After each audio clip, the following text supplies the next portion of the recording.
Okay, guys. So today, like I said, we're just going to be going through some tips for the exam. Just some reading, writing, just some general stuff, I guess, which you can kind of apply across the board. It's not only something related to psychology, but yeah, just going through some typical basic pointers here.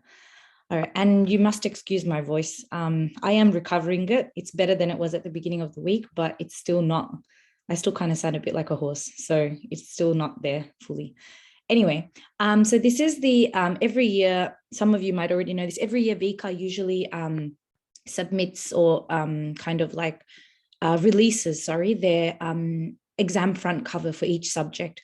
And so this is what the psychology front cover kind of looks like for today, for this year, It's doesn't give you much information. It basically just tells you the date of the exam, which, as you know, is on Monday, tells you the timing. Psychology has always been a morning exam. So obviously reading time will start at 9 and, your writing time will be done by 11:45. So it's a similar case for biology as well. I think that happened yesterday. So that's basically just some details. It also gives you an idea. We know every year that there are 50 multiple choice, but it also gives you an idea of how many short answer questions there are, which obviously vary from year to year.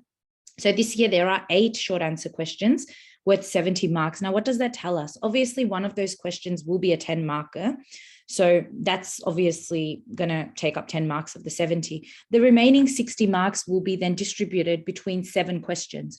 What that tells us is that this year, some of you may prefer this, some of you may not. This year, there's probably going to be a lot of questions with multiple parts. So what that means is like 2A, 2B, 2C, 2D, because otherwise they're not really going to be able to fit 60 marks worth of questions within 7 questions, if you know what I mean. So you can expect there to be questions with multiple parts. Sometimes this is a good thing because it means that there are less questions overall. And honestly, VCA can't fit every single study design dot point into short answer section. So in a way, it's good. In a way, it can also be bad because sometimes when you've got a question that relies on your answer for part A to answer part B or part C, that's when we kind of run into trouble, especially if you get part A wrong and that affects your answer to part B. That may not be the case. You may have completely separate questions that don't rely on the previous answer to the previous question.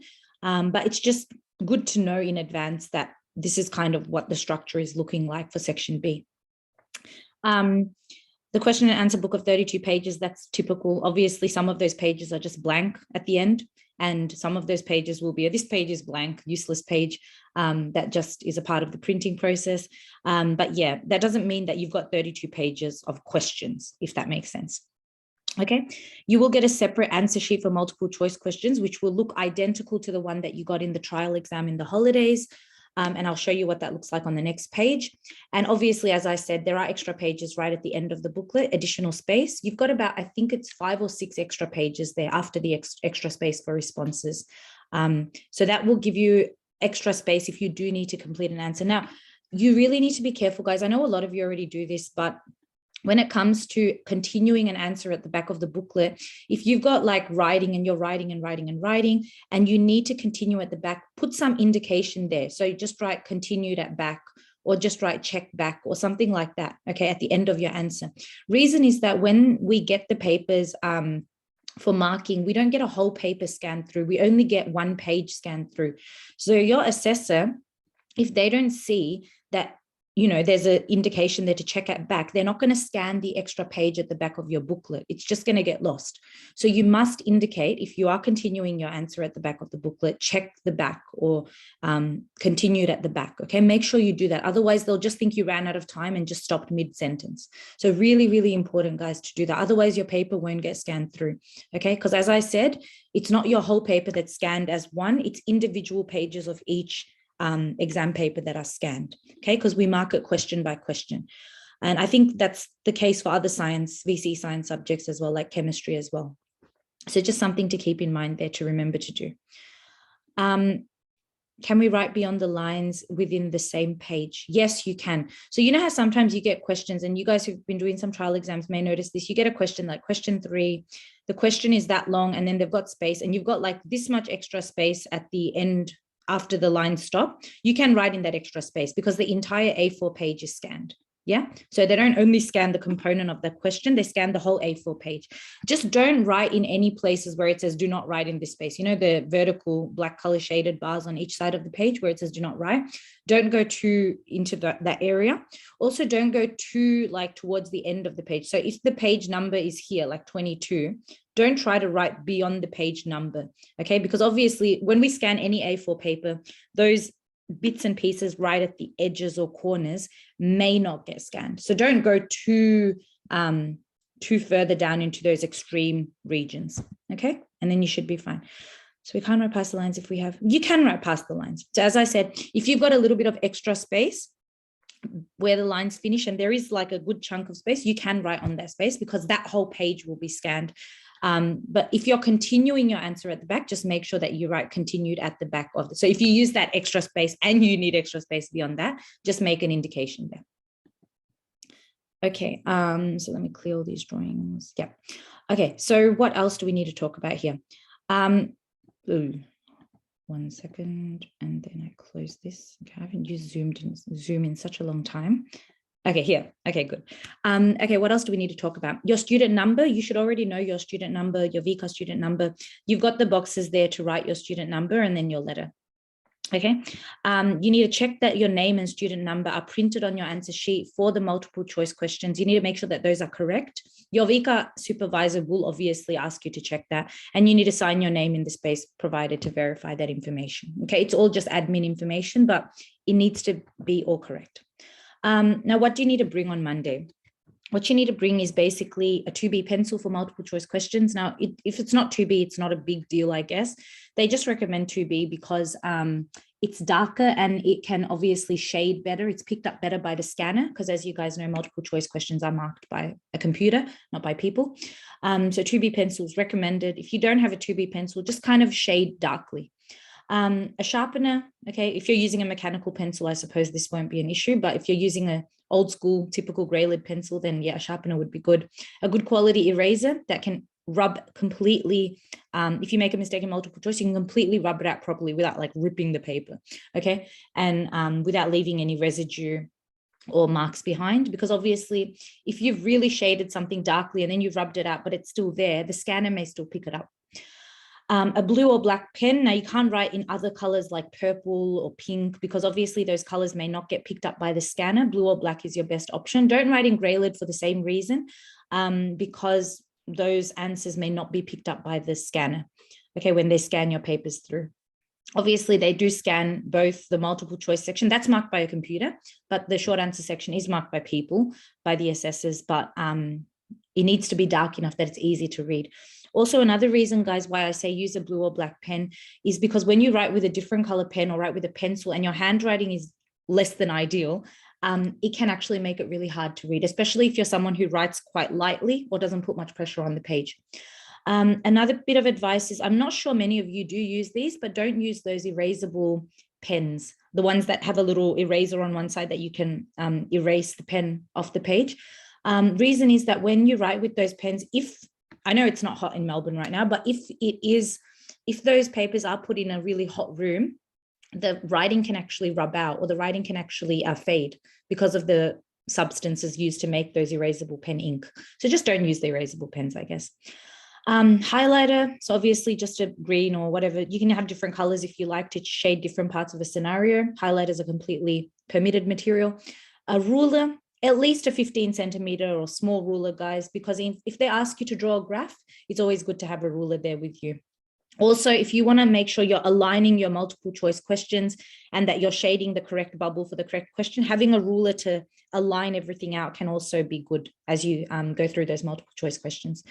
A clear water bottle, remove any labels. They will ask you to remove the labels. At least they used to do that in my time. I got attacked multiple times for having a label on my water bottle. So yeah, I'm still kind of traumatized from that. I don't know if they still make a big fuss about that, but yeah, just a clear water bottle. No whiteout. Some of you, I remember, did still use whiteout in SACs. We didn't make a big deal of it because it was a SAC, but in the exam, it's a completely non-permitted material. As you can see here, students are not allowed to bring in correction fluid or tape. So you're not allowed to use whiteout in the exam at all. Okay, all your stationery should be packed in a clear Ziploc or resealable bag or a clear pencil case that it's easy for the supervisors to see what's in there. Okay, so that's the basic idea. And obviously you're not allowed to bring your mobile phones. You already know this, guys. Give your mobile phone to the supervisor or one of us teachers that is outside. We'll keep it for you safely, or keep it in your bag outside, because if you are caught with the mobile phone or it does fall out of your pocket, it can become a big issue. They may confiscate your paper. They may not allow you to sit the exam, okay? Because there have been multiple instances, not in our school, but across the state, of like cheating, mobile phones, getting information in. So it's a serious issue. It's not school. These are external people. So we need to be careful there. Okay, so that's the front cover of your exam for Monday, going through the basic ideas. Let's go through now the actual, some actual pointers for multiple choice, some of which I've already covered on the previous slide. As you're going through multiple choice questions, just make sure you don't leave any multiple choice questions blank. Now, the reason I say this, guys, is that if you're actually shading multiple choice, and I'll show you like a little demonstration of what I mean. If I've found the answer for question 1, it's C. Okay, good. I found for question 2, it's A. Question 3 is a difficult one. So I'm like, okay, let me just leave it. I'll come back to it. Question 4 is easy. I know question 4 is D, but what I do by accident is I actually shade question 4's answer of D in question 3. And I completely forget that I was supposed to leave question 3 blank. And now I shade question 5's answer in question 4. And all of my subsequent answers are now going to be wrong if I haven't noticed the mistake that I made. This is called alignment issue. Alignment issue is when your answer doesn't align with the specific question number that it was supposed to. Okay, you can see these little bars here on the side, these little black things. These are actually for the purpose of the scanning. It aligns the answer with the number, okay? And it makes sure that the answer in that particular row corresponds to the actual answers that the VCA assessors have come up with, okay? Now, it does not account for human error. So if you make a little mistake like what I just said, you shade the wrong bubble in the wrong box and everything else goes wrong because of that, it doesn't account for that. Okay, and trying to justify that that was a mistake and get everything remarked is a huge process. Okay, so just make sure, guys, that you don't leave any multiple choice question bubble blank as you're going through it. Okay, the best thing to do is shade the best answer. So for question 3, if I was struggling with that, but I have a kind of feeling or a gut feeling that question 3's answer is B, I'm just going to shade in B to begin with and then keep moving on.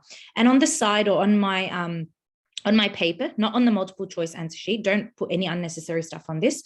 On the side of my paper or booklet or front cover of my exam booklet, I might just put the number 3, indicating that I need to come back to question 3. Okay, just be really careful doing any unnecessary markings or shadings on the answer sheet, remembering that it is marked by a computer. That does not account for human error. Okay, so that's the idea.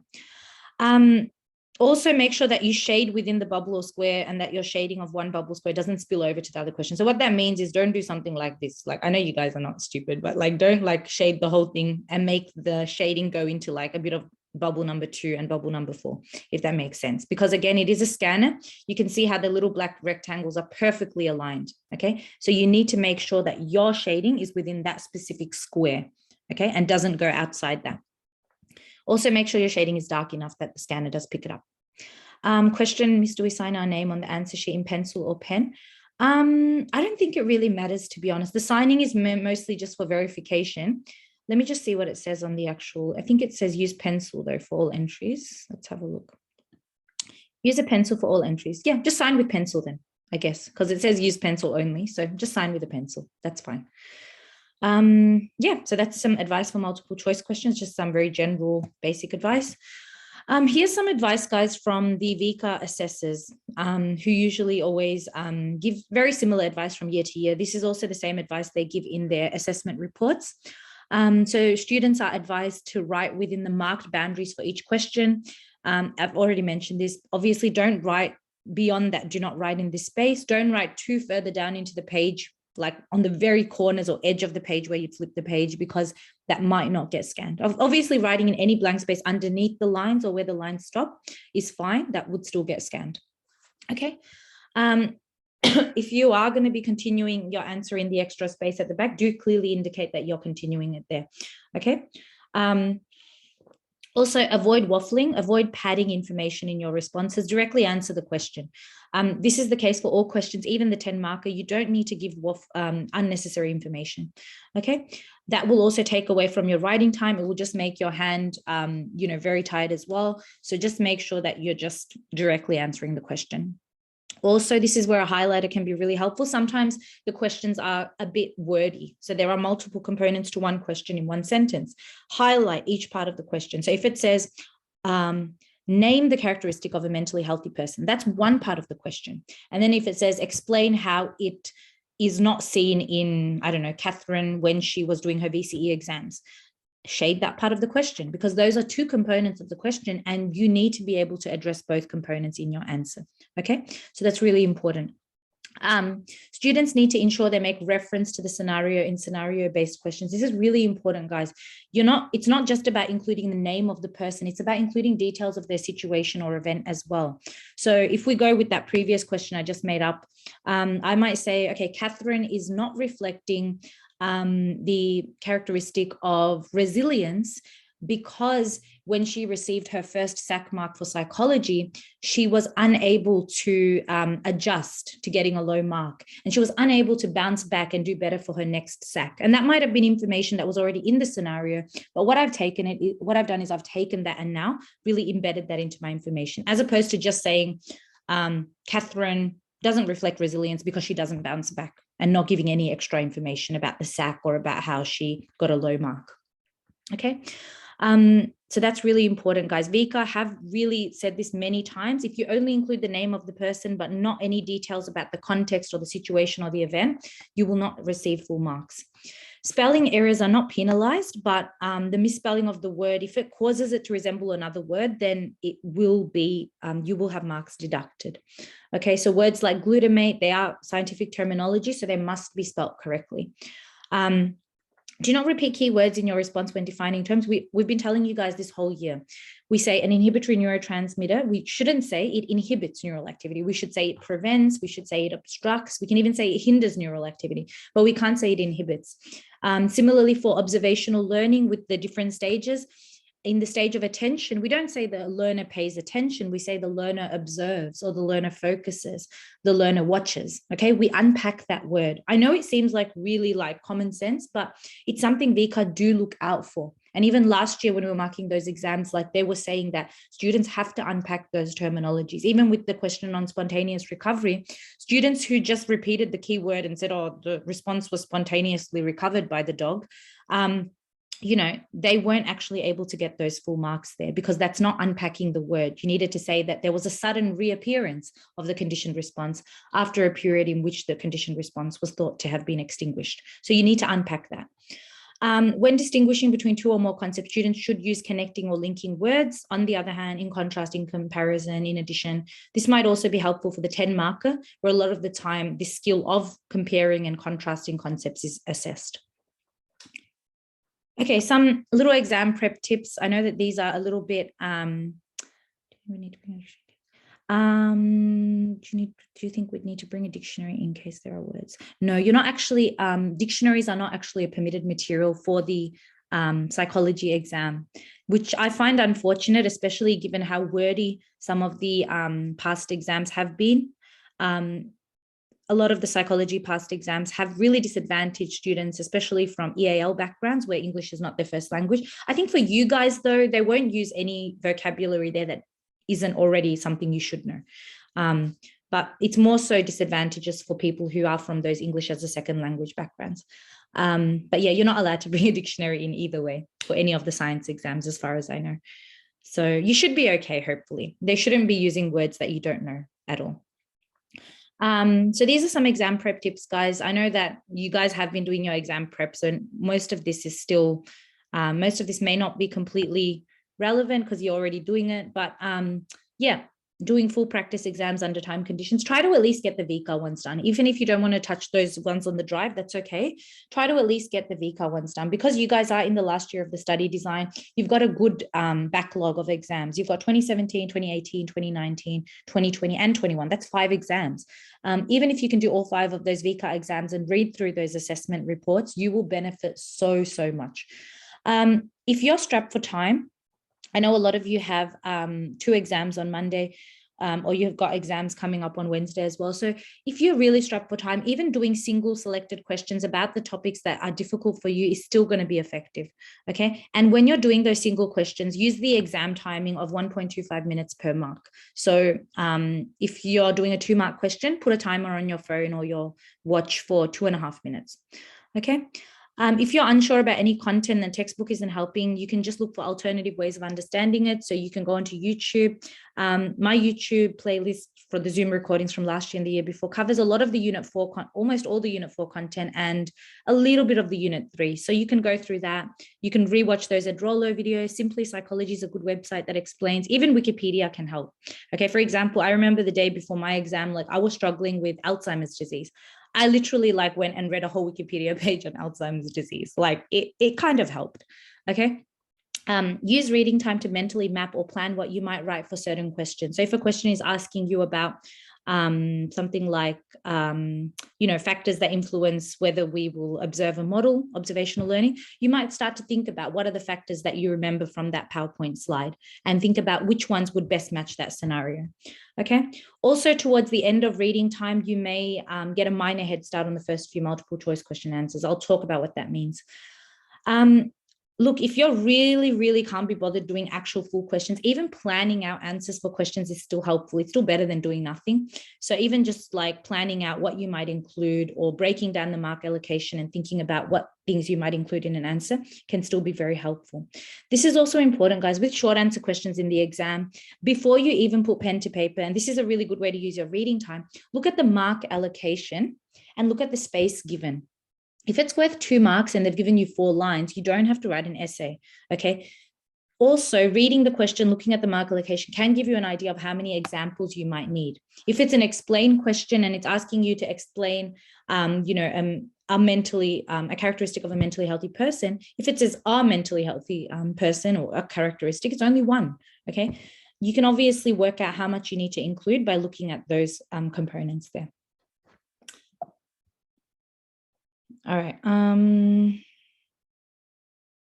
Oh, wait, before I go through this. So yeah, what I meant by minor head start on the first few multiple choice questions, guys, is that towards the end of reading time, maybe in that last minute or last 45 seconds of reading time, before your exam supervisor says, okay, you may start writing, you can just mentally rehearse those first few multiple choice options in your head. And obviously we know maintenance rehearsal will keep us going for about more than 30 seconds. So if you know the first few answers, like question 1 is A, question 2 multiple choice is C, question 3 is D, you can go A, C, D, B, A, C, D, B, A, until the supervisor says start writing. And then as soon as they say start writing, you can quickly shade those bubbles in like 2 seconds. And then that gives you like a minor, maybe 30-second to 1 minute head start, which might at least give you a bit of a confidence boost. At least that's what I did because I'm a nerd. And I apply maintenance rehearsal to real life. Okay, so tips for writing time. During writing time, this is where you can put actual stationery to paper. In reading time, you cannot do that at all, guys. You can't even shade, you can't even so much as touch your stationery in reading time, okay? It's only reading, okay? Any mental notes you make are fine, but you can't make actual notes on the paper or anything on the paper.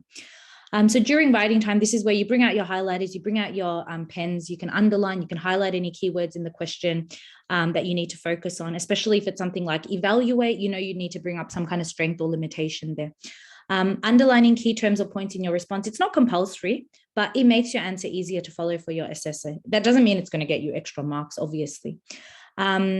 Don't worry about the sleep spindles. This is an old example. We don't really go so much into depth with stage 2 NREM sleep, but in another example, if you were, for example, talking about the stages or the features of stage 3 NREM, and you've mentioned the word sleep inertia, that's something you might underline as a keyword if you want. It also helps when you're going back through your paper to proofread, you can easily see that, oh, yep, I've mentioned sleep inertia, and it makes it quicker for you to proofread that. Okay, it's telling me the meeting will end in 10 minutes. Okay, I'm going to probably finish by then. That's okay. Make sure you don't leave. Okay, I've already talked about that. I'm not going to go through that. Don't leave any question completely blank, guys. Last year, we had a lot of papers completely blank, especially the 10-mark question. And I mentioned this for health as well. Leaving that 10-mark question blank automatically means 10 marks are down the drain. That's a big waste, okay? Given that the average for the 10 marker is actually quite low, if you write something there that addresses all parts of the question, you can get a mark, you can get something there, okay? On that note, with the 10 marker, guys, one of the reasons why I feel like psychology is quite strict with the 10 marker and, the average is so low for that 10 mark question is because you can't get a passing mark. You can't get 5 out of 10 or more if you don't address all parts of the question. Okay, I'll give you an example. In the 2018 exam, there was a question about a girl called Geeta who'd just come to Australia, and kind of like it was a stress related 10 marker. And it was talking about how, she was going through all these different stresses in her life. And it was talking about what are the different biological and psychological responses that she would show for stress. Okay. So basically, when students were answering that, a lot of them only talked about the biological responses. They talked about the gas model, and they completely overlooked the psychological responses. They didn't bring up the transactional model at all. Okay. The question also said, make reference to any other related concepts that might be related to Geeta's scenario. And so a lot of students didn't bring up things like context-specific effectiveness or coping flexibility, or even other strategies like exercise that Geeta could have used. And so if you didn't bring up one or more parts of the question that were required, even if your answer was amazing, you could only get a maximum of 4 out of 10 because you haven't addressed all parts of the question. And one of you has asked about the structure of the 10 marker. So I think once the time is up for this Zoom, I'll probably get you guys to rejoin the Zoom, and then I'll go through the kind of structure for the 10 marker. It's not a strict structure, by the way. It's just like, you just do it like an extended response. There's no essay structure to it. It's not like a teal essay for English or something like that. Okay. With short answer questions, look at the mark allocation before answering them. I've already talked about that, so I'm not going to repeat that again. As you're responding to questions in the exam, keep looking back to the question as you're writing to make sure you haven't gone off track or confused something. Make sure you're directly answering the question, not waffling. This is really important, guys. When you waffle, you not only waste your time, you not only waste your energy, you not only waste your ink, you also waste your space, okay? And when you waste your space, I don't know about you guys, but I always felt like as I was getting like to the end of the lines that they'd given me, I'd start to panic. I'd start to be like, oh my God, I haven't even like addressed the question yet properly. And like, I've already run out of lines. So directly answer the question. That's the most important thing. Okay, we do not need fancy introductions or fancy conclusions for any question in psychology, even the 10 marker. It's not an essay question, as I said, it's just an extended response. So don't stress too much. I know that this is like easier said than done, but you shouldn't be stressing too much at this point, because if you've studied, if you know your basic concepts, you've done some trial exam questions, you've done at least 2 trial exams in proper conditions, I think you should be okay. Make sure you do proofread your exam. But honestly, again, I'll be honest with you guys, like when I did my psychology exam, even though it was like, a century ago, I guess, it was like, I didn't have time to proofread, to be honest. Like I was writing until the very last minute. That may not be the case for you, but I was writing till the very last minute and I didn't have time. I just had time to like quickly flip through, and the supervisor was like giving me stares and like, give me the paper. And I was like, no, please. Then I was like, quickly flipping through, made sure I didn't miss any questions or leave anything blank. So it's okay if you don't have time to do a detailed 20-minute proofreading of your exam. Okay. Don't go in there with expectations that you're not going to be able to meet. Be realistic.